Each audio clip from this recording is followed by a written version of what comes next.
higher in the standings in a couple of previous years. I think we're not seeing as many of those being reported because they're mostly past bloom, so they don't attract people's eye as much. But we're still seeing a lot of really good stuff. Most of them are native, not all of them are native. Garlic mustard is not, ground ivy is not, but we're still seeing a lot of really, really beautiful things. And I just love seeing these glamour shots of the things that people are reporting most often. So I want to shout out to this group of 846 identifiers. I want to particularly shout out to this amazing person who, for City Nature Challenge DC area this year, has done very close to 4,000 identifications already. Does anybody know this person? I looked at this person's profile page. This person isn't here tonight, are they? This is a master naturalist, looks like someplace in Central Virginia. We've got some great skills going on there. But we've also got a number of people that I have met. Super thanks to all these folks for doing all these IDs. And Carrie, you're way up there, thank you. So we're gonna increase all of these numbers, and maybe some of us, through what we learned tonight, will rise towards the upper ranks of the identifiers. And here are the observers. Oh, I know that Isabella's giving Alonzo a run for his money. So here they are ranked by number of observations uploaded so far. I know you're not done yet. And here they are ranked by number of species. So we got some really good stuff going on here. All right, so I want to show you how to get to the identify function in iNaturalist. All right, so here I've just opened up my home page. You get to the identify function by going to more, and then you go to identify. And that pulls up stuff just in Virginia, because I have Virginia set as a default in my iNaturalist settings. I'm going to get rid of that. And now I'm going to look at what the filter shows. If you haven't discovered the filter yet, it is your friend. It does some really amazing things for you. So what this is doing is the filter, when I open it up, shows me that it's showing me all the things that need ID on iNaturalist. I'm going to open this up to get to more blanks. Nothing is filled in here yet so far. But because we want to focus on getting IDs done for our own project, I'm going to search on that project by typing in City DC 2021, and that's going to pull up and give me a choice. So now I'm filtered just on observations that need identification within the City Nature Challenge project. All right, so let us take a look at that. Update the search, and this pulls up some of the things that we're going to be focusing on tonight. Now, our project was the only thing that I filtered on so far within the identify function, so it is showing me everything. Okay, some of these have really broad categories, and that's helpful. Some of them have one identification to species, and it needs another accurate identification to that species to reach research grade. And in here, there are probably some that say completely unknown, because maybe we had a new user and they didn't understand the significance of assigning things to some broad categories. We'll have an opportunity to take some of those things that are completely unknown, assign them to broad categories, so that people who are looking to identify, say, just plants or just birds, don't have to deal with all the visual clutter of all those other taxa that they don't want to focus on. So let me show you another thing that we're all going to be doing with the filter tonight. All right, going to open up the filter again. And these buttons here at the top of the filter are what are going to allow us to focus on what we want to focus on in our breakout rooms. All right, so this is birds, this is amphibians, this is reptiles, we've got mammals. I think these pictures are really cute. Fish, mollusks, arachnids, insects, leaves, plants, that is, fungi, and then protozoans, and then this is the completely unknown. So let's take a look. I've already set the filter for stuff within the City Nature Challenge DC 2021 project. Let's see what is still down as unknown in that project. Hit that, update search. Okay, and you see all these things that are unknown. All right. So in the main room, which Anna is going to be chairing, anybody who doesn't have a high degree of confidence in their identification skills or just thinks this would be a lot of fun, we've got the opportunity. And even if you don't know what this is exactly, you can go in and you can tag it as a plant, and that'll be really helpful. Or you can tag it as a dicot, which is the group of plants that have netted veins in their leaves. That'll be really helpful. And people who are looking to identify just plants will be able to find it when they're looking for plants to identify. So lesson one, when you're uploading things that you don't know what they are, at least give them a broad category, and that will help the resource people to find them. All right, so let's try another filter. Let us undo that and go to plants and update the search. All right, so what we've got now is within the City Nature Challenge GC 2021 project, all the plants that need more identification to reach research grade. Now you'll see some of these have already been identified to species by one person. It's an easy matter. If you can recognize it from this little thumbnail view, it's an easy matter to just hit the agree and bring that to research grade if you're confident that you can confirm that identification.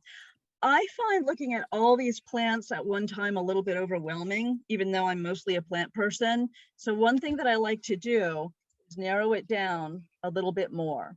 So I think what I might do is I'm going to look just at stuff in the poison ivy group. And this way, I'm just looking at things that people have said are in the poison ivy genus or are poison ivy. And I just find that focuses my brain and my eyes a little bit better. You've got a couple of things that you can do. You can go through and you can agree from here, but what is better and what will give you a better view is if you click on the observation, and then you'll see a bigger picture and you'll see a lot more information about it.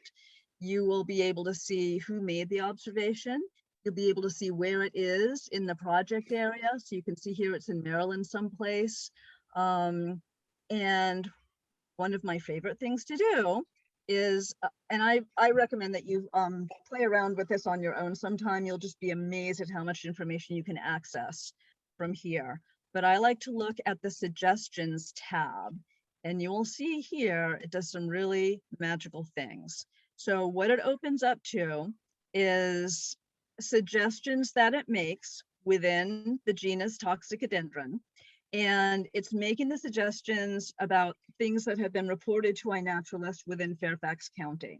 So I'm going to look here. I see could be poison ivy, could be poison oak, could be western poison ivy. There have been a few things identified in this area as western poison ivy. It could also be poison sumac.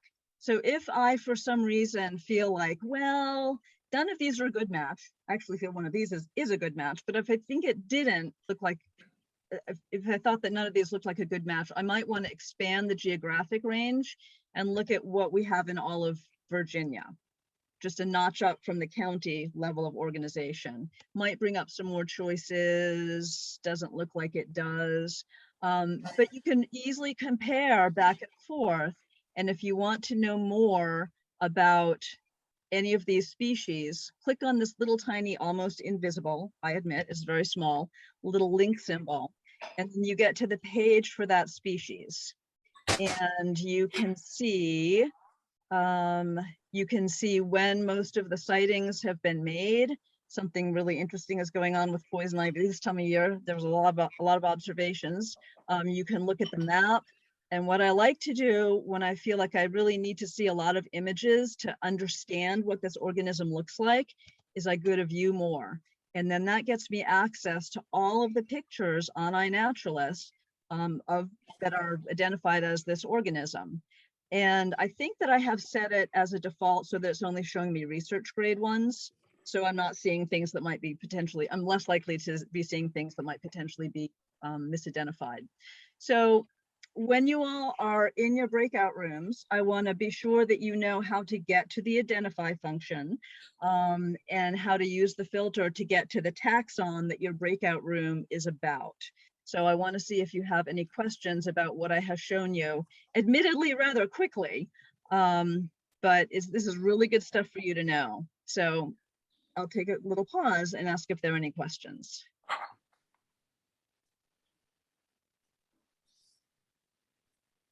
And if you're on mute and trying to talk, remember to unmute. Now, are there any questions? I have a naturalist question that I've always had. In the main section of the filter where the main taxa show up, why isn't there one for crustaceans? I mean, there's one for the slime molds, but not crustaceans, which is like a main group. Yeah. Yeah. Well, I can't answer that question. We do have Carrie here. And I'm going to open up the filter. And Carrie, if there's a workaround that you can suggest to get somebody to just crustaceans within the filter, I would love to have you kind of dictate to me and tell me what to do so I can show people. Yeah, sure. So scroll back up just a little bit on your screen. Mm-hmm. Where it says species, Mm-hmm. you can actually type in crustacea.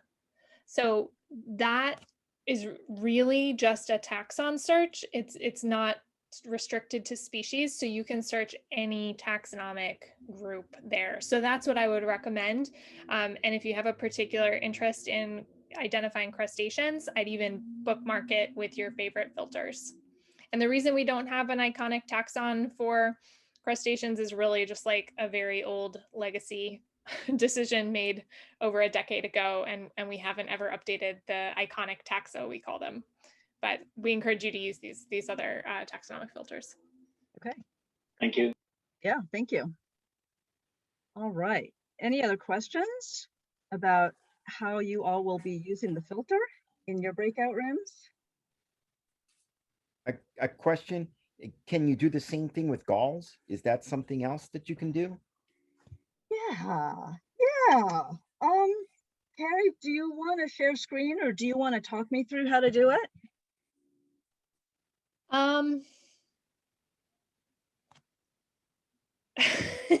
Okay, so galls are tricky, right? Because galls are not a single group of organisms. They're spread among a bunch of different things. And so, for example, if I have made an observation of a gall and I have no idea what kind of organism caused it, I guess I can usually tell, like, I usually identify them as arthropods, right? Because it could be a mite, it could be an insect. I just identify it as arthropods. And then what I do is I add it usually to 3 different projects about galls. So actually, Deborah, if you search, instead of searching for the City Nature Challenge project, search for leaf and plant galls, or try leaf galls. Leaf and plant galls, yeah, okay.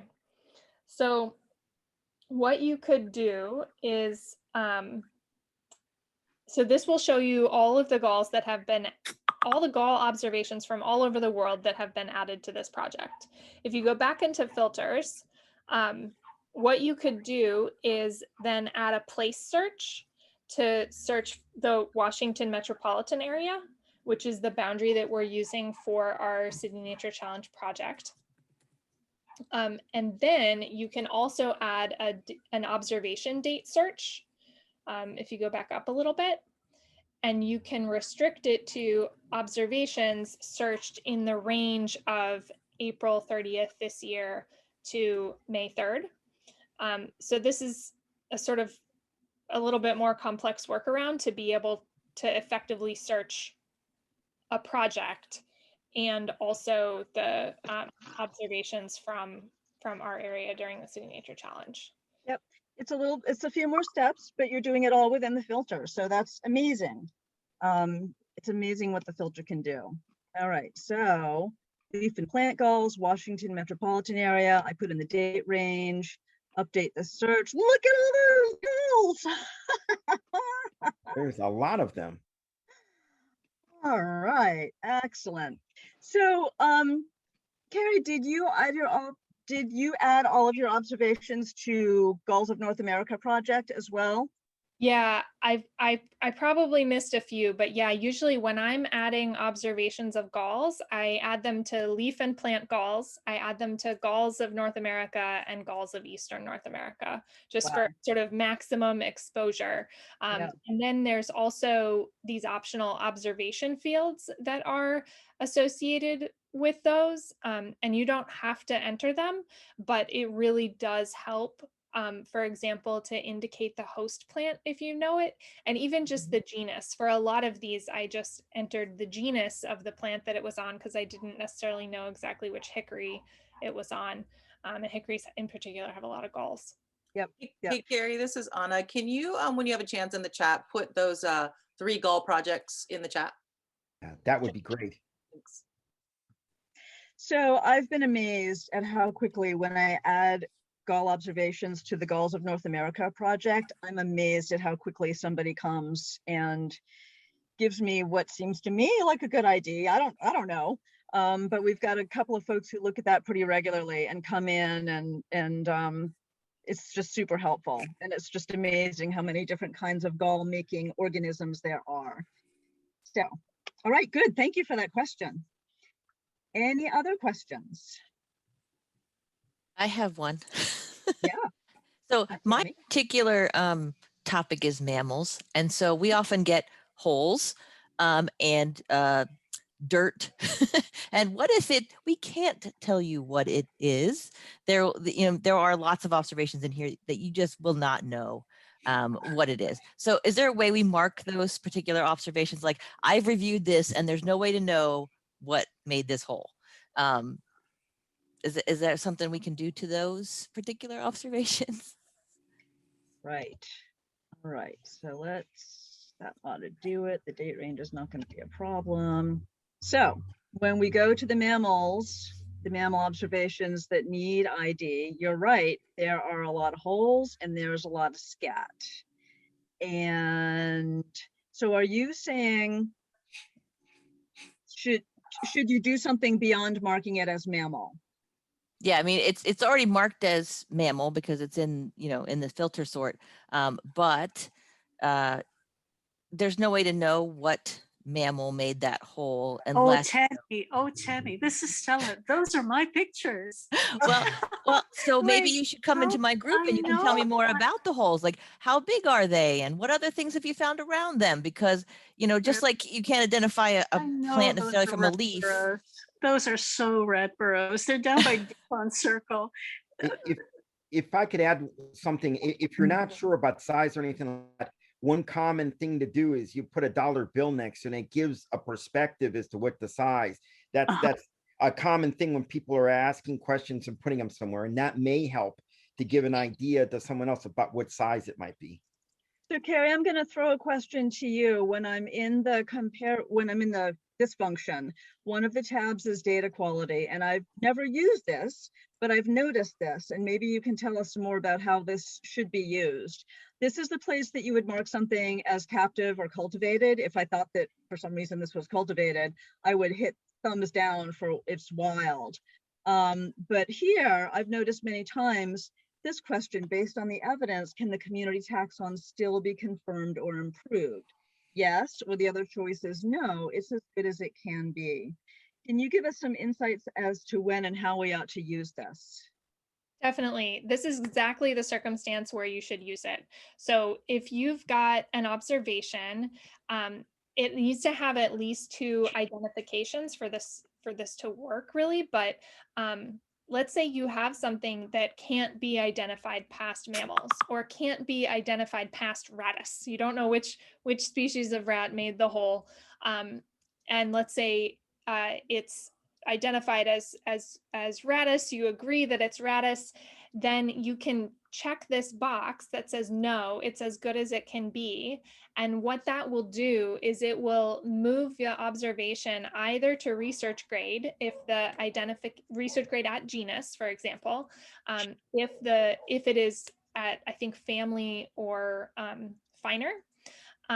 If the observation is at a level coarser than family, like let's say it's a distant photo of a tree and maybe several trees, and it just can't be identified further, then if it's just, if two people have said, yes, it's a dicot, and you check, no, it's as good as it can be, then that puts it into the casual category and takes it out of needs ID. So essentially, this is a good way to just manage those observations that for whatever reason can't be identified to species and are never going to get to research grade at species. Some of them may be able to be research grade at genus level or similar, like the circumstance with a lot of spring beauty observations. If there's not a clear photo of the leaves, a lot of those can actually be at, like, I don't know, subgenus or something.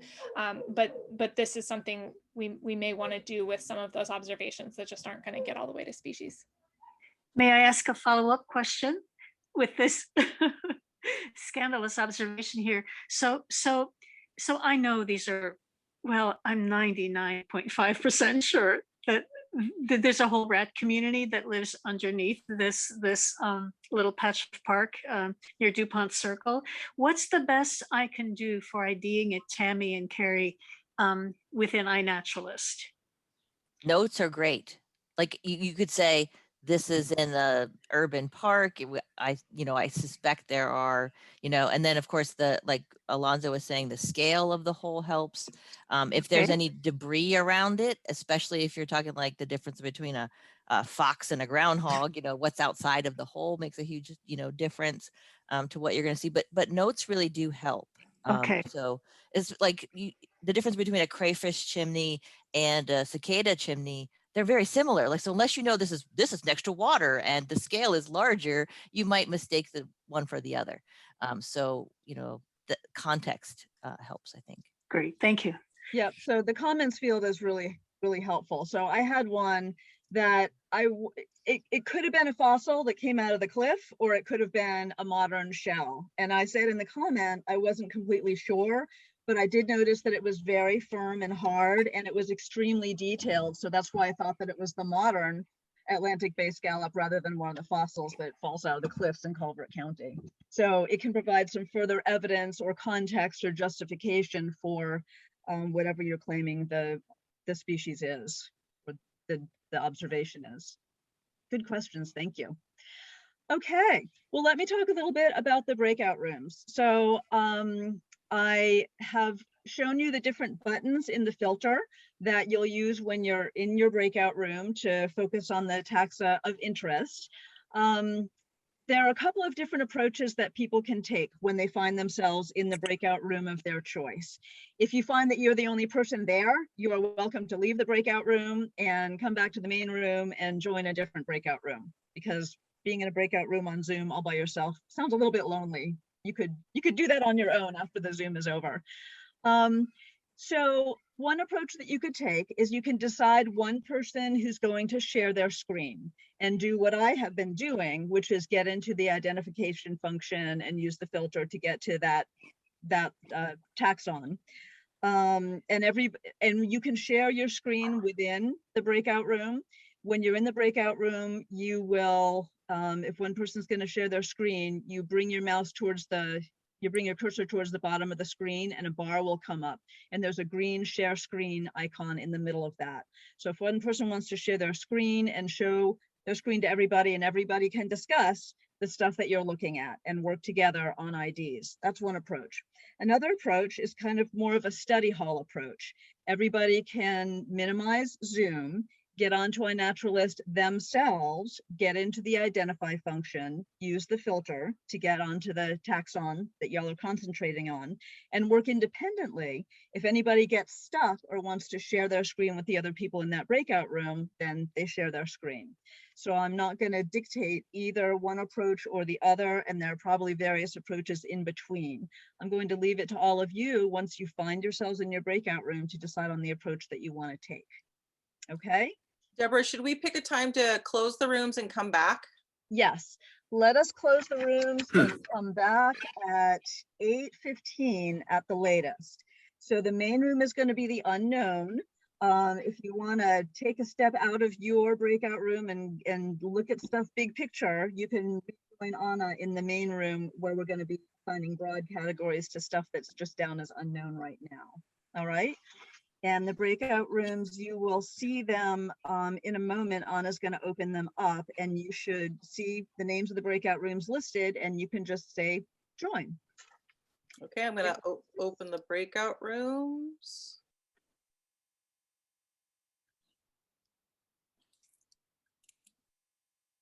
I'm going to stop sharing my screen for now.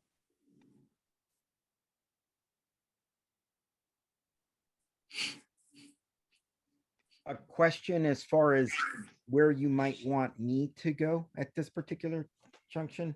Yeah, so earlier today, Alonzo said, I'm a generalist. Maybe I should be in the unknown room. Yes, you should. Well, he could do that. I also said, Alonzo, don't sell yourself short. You're a pretty good resource person within any of these taxa. So Alonzo, I say you go wherever the spirit takes you. Well, And again, if anybody finds themselves after a few minutes in a room by yourselves, you can just go ahead and leave the room and choose another room. I say for the next half hour or so, you can go where the spirit moves you. okay, if we don't have somebody for one particular room, I'll be happy to drop in there. Do we have an insect person here who's comfortable with insects? If not, I'll go to insects or plants. I'll be happy to do either of them to start off with. Okay, I don't see anybody in the insect room yet. Okay. But not everybody has joined a room yet. I Can everybody don't- see the rooms to join? I can do No, bugs. Oh, I don't see rooms. There should be a little, if you scroll down to the bottom of your screen, there's a bar there. Do you see anything that says breakout rooms? No. yeah, but I can't join. Then you just click the breakout, click the little thing that says breakout rooms, Yeah, click the got it. icon, and then it should pop up a window, and then you can choose which one you want. I didn't know Zoom even had that feature. I know. I thought you had to put people in a room. it's Last a, year we did. Last year, I don't think they had the no, self-select. it's a newer thing. If- Yeah. Yeah. If you're, Anna, if you're can on you an please- iPad, it's not at the bottom. It's on the Oh. left-hand side where you would see switching between gallery view and speaker view normally. You'll also see breakout rooms. What are there you now. gonna Just- do? I was gonna do herps. Saranella, did you have a question? Can you please teleport me to fungi? I can't. Category, and then we're gonna go. Okay, through let me and figure out how to identify. do that. Thank What? you. You can see categories? Yeah, down there where it says pick breakout room. Yeah, I can assign Saranella. Yeah, I Thank can't you, see Deborah. what to do. Yeah, I just did. I did. Thank you. Oh, I see Wonderful. here. I see now. Okay, got it. And if anybody wants to stay in unknowns with me, I don't really have the brain power right now to like manage that. I'll stay with you, Anna. I'll stay Okay. with you. I'll be I'm your doing unknown buddy. Yeah, I'm doing unknowns, but I'm just going through them right now on my own. Thanks. I can't see I kind of feel rooms. like I shouldn't be the one to share my screen and stuff. So in case I need to go back and forth. So if anybody else wants to I'll do do that, that. that's really Get over good. here and help us. Can someone put me in mammals? Sure.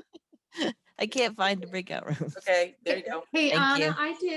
I did unknowns last year, and that's where we want to sit. I can tell you there are about 30 pages of unknowns. And so what we did last year is we all just sort of said, okay, I'll do page 1 through 3, and I'll do 4, 5, 6.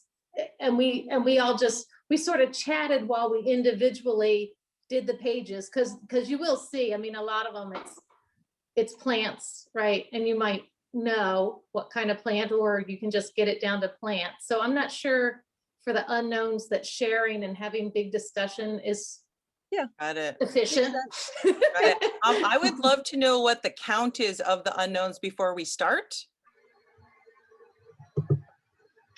Back. Hi. Hey, Anna, congrats on the Washington Post article. Oh, thank you very much. Appreciate it. Oops. Well, I'm going to try this now that I've learned so many new tricks about identification. This is going to be great. And even more so now that I know that Vincent is during meetings, he's doing it. That's what I'm going to do too. Only boring, Aid. They're all boring to me. Well, before we lose people, I definitely wanted to do our annual selfie. So I'm going to let people get back in the room so that we can all do that. Okay. So, spiff yourself up, maybe. Are you kidding? Sure, Where everything's am I? cool I'm in the in my background. Turn off your camera. You don't want to be shown. Yeah. Oh yeah, get some swag. You know what I'm gonna do? Yeah. Oh, actually, can't It's even funny, see it. Alonso, when you put that on, we can't see your face. It's like, Oh, really? there I'll you do go. it like Now- this now we then. can. Yeah, yeah. Well, no, you still can't see my face. Let me do the chat. Let's do the group selfie.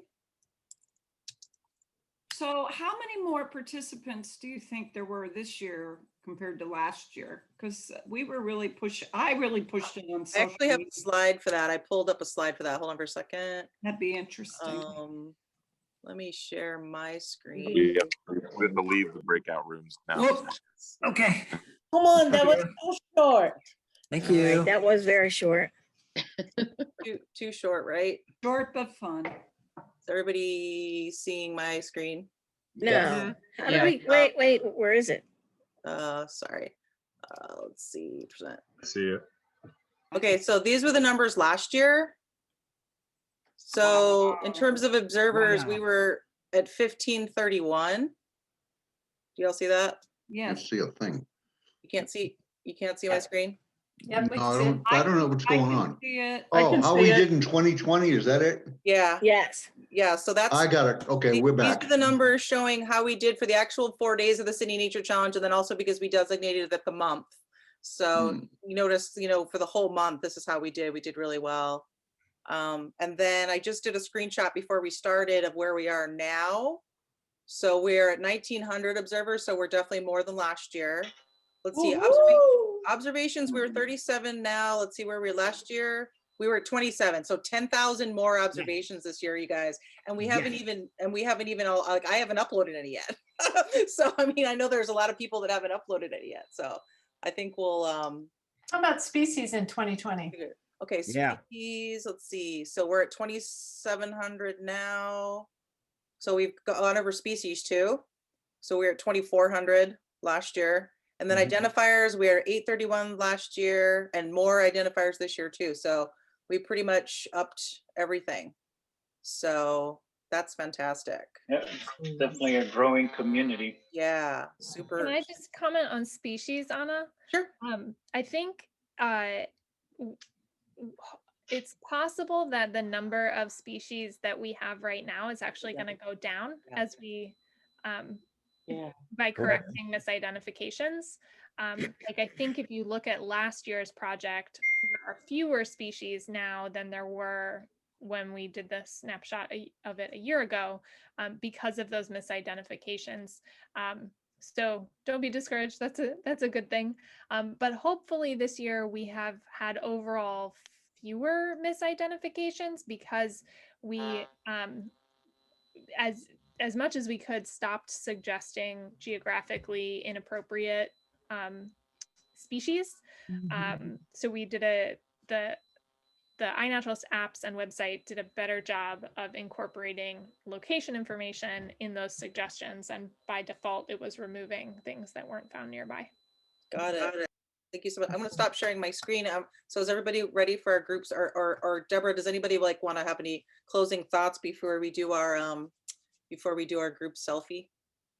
Yeah, well, I'd love to ask some questions and get people's general impressions of how this function worked for you, what you learned, if you saw any common mistakes, what did you learn about taking photos to get a better ID? Just any comments at all, any reflections on what we've done in the little rooms here tonight? I'm still a skill level -1, and I want to know how we're going to go about continuing with the identification process. Is this going to go on again tomorrow in a similar way it went on today? Well, so you all know now how to get into the identify function. You all know how to use the filter to select a taxon, a group of organisms. You all know to type in the project field City DC 2021 and choose that project. So anybody can do this on their own now. I have taught you to fish, right? Maybe. You to fish. They used to say, if you teach a man to fish, he gets to eat, but if he sleeps with the fishes, You solve a lot of problems. Well, I see that in the birds, there's a lot of weird things like a picture of just a feather. That's cool. Feathers can be identified. In fact, there's a whole project. Yes, one there called is. Brown Feathers. I uploaded a feather. Yeah, Yes. that's definitely a good thing. If you know the project name for the feathers, could you put it in the chat for folks? So if people find that, that would be great. There's popped up somewhere. more than one, Oh, but okay. the one that I know is called Found Feathers. I saw that the other day too. Yeah, That's I saw it too somewhere. And what's the name of the atlas? Isn't there a feather atlas that's not an iNaturalist? It's like the outside one that's the kind of the Bible o feathers. I can't remember it. I have a copy of it at work, and it is very, very cool. And it's amazing. Like on one bird, it'll go through all the different feathers across all. It's just amazing. Yeah. And there was one time I found a feather that was black with white polka dots. And I thought that might be a woodpecker feather. So I just Googled woodpecker feathers and it pulled up these pictures of entire skins. And I was able to see, oh, well, that's a wing feather. And it looks like it came from the right wing. It's amazing. Google, you know, these days. It's incredible. And that's how I like earlier, I was trying to identify whether something was a black gum flower and just Google it. Yeah. That's like the biggest tool you can have in this almost, aside from iNaturalist itself. Yes. Yes. I have one other question. I was looking at my iNaturalist page, and there's tons and tons of my things that I put in that have not been reviewed from last year and this year. How do you make sure that your things are getting reviewed? So I can give a couple of ideas and people can probably add to this. So first of all, we need to build the community of identifiers, right? So we can all help with that. I've decided recently to try and do 2 IDs for every observation I upload. I've started to view it as when I make an observation, I'm a consumer. But if I do IDs, that's a producer. That's adding to the community in another way that I hadn't been doing formally. So think about that. Also, if you have more people following you, then they will see your uploads in their feed. And some people just identify uploads from people they're following. Carrie, do you have a couple of pointers to help with that as well? I would say to the extent possible, you know, try to if you're able to get your observations to genus or even family, that often helps. And also if there is a relevant project for it, like galls, for example, or found feathers, adding it to relevant projects can also be a good way to help make it more visible to more people. Yeah. Because apparently I took pictures of a lot of lichens and funguses, and so I need to put them into some kind of category, and then other people will look at them, and that's what you're saying? Fine. Yeah. For that. And those are among the trickier and sort of less active identification groups. So, and depending on, you know, if you knew, you know, which detail you needed to look for, like some of them might just not be readily identifiable. Alonzo, did you have a comment on that? Serenella had her hand. She put something in the chat. So let's do Serenella and then Alonzo. Okay, so yes, for the lichens, it's really tricky to get lichenologists in the area, and mycological people may not be very strong on the lichens. So I also learned from Manuela Dal Forno, who used to be local and Nat House moved to Texas, that for lichens that you can lift the thallus or the body of the lichens, you need to take pictures of the rhizomorphs and the underside of the lichen to get it to species. So there are a couple of things that make that hard. I put in the chat 2 images that I developed for this year that kind of give you an idea of what to take pictures of, and they are both in English and Spanish. So it's kind of helping folks know that for mushrooms, you need to take pictures from the top, from the bottom, where is that mushroom growing on, the details on the stems. And there are some of the mushrooms, for example, the coprinoid mushrooms are very common. They are everywhere, but some of them are very tricky to identify, and you need a microscope for that. So if you want to drop your handle in the chat, I can look through your observations and do what I can tonight. And that goes for everyone. If everybody wants to put their iNaturalist handles, usernames in the chat, then at the end of the program, everybody can save the chat. So then you'll have a record of that. I think that would be really helpful. Alonso, you were next. Yes, and I was just going to add, what I found a lot is a lot of people now actually ask me, hey, can you look through some of my, some of my observations? And, it gets a little overwhelming, but if you know somebody, get them to, ask them, can you do this for me? And, that sometimes works just as well. I was going to mention as well that I think we all know about the example of Luca Reptile, the teenager that got the white slimy spotted salamander last year. Well, since he's the herp expert, and if you go and look him up, he's got thousands and thousands of identifications. So if you are looking up a certain item or certain species, whatever, and there's a list at the bottom of like the top identifiers of that particular species. So all you need to do, I do this, complete strangers, I'll just go into the comments and be like, yo, Joe Smith, do you think this is a painted turtle? I do that to Luca all the time. I ask him about my herps. So even if you don't know these people, like, yeah, reach out to us as our friends in our community first, but go for the experts. I mean, if there's somebody out there that's already been identifying painted turtles all their lives, then like, let's get them to do it, Yeah, that's a good point. Right. Any other comments?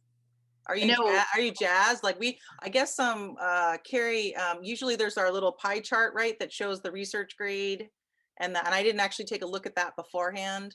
Yeah, before and after. I didn't think to yeah. So just I know we made a difference though. I know we did. Yeah, definitely. So you guys all know how to do this on your own now, right? And as soon as you're done uploading all your own observations, Alonso and others, and me, please go into ID mode and do what you can to get more IDs on these observations in our project. You know how to do it now.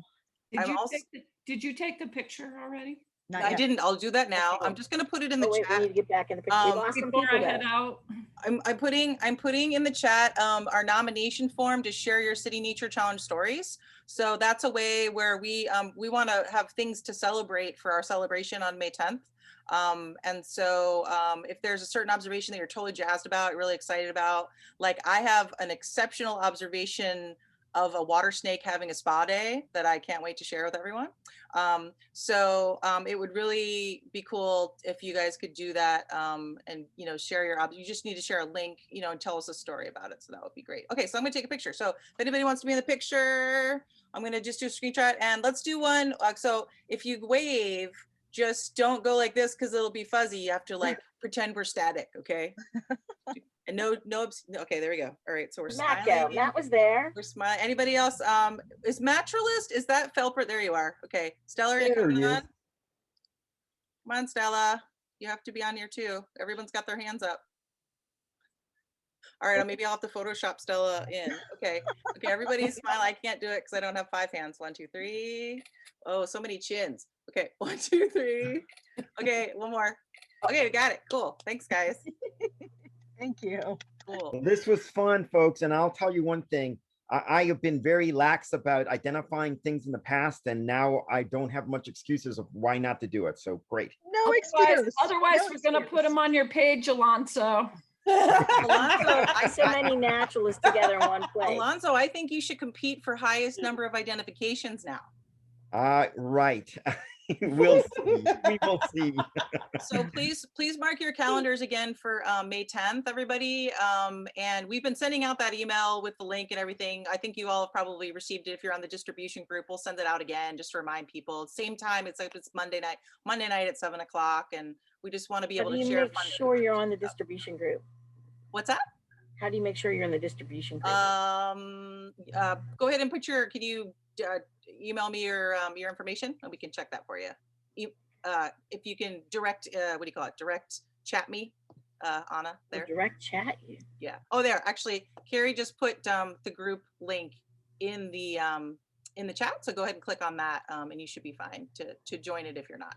Yeah. But thanks everybody for bringing your expertise and everything. Thanks, Deborah and Alonso and all those that organized. Thank you, Anna. Night, everybody. Can you hang? Bye. Bye.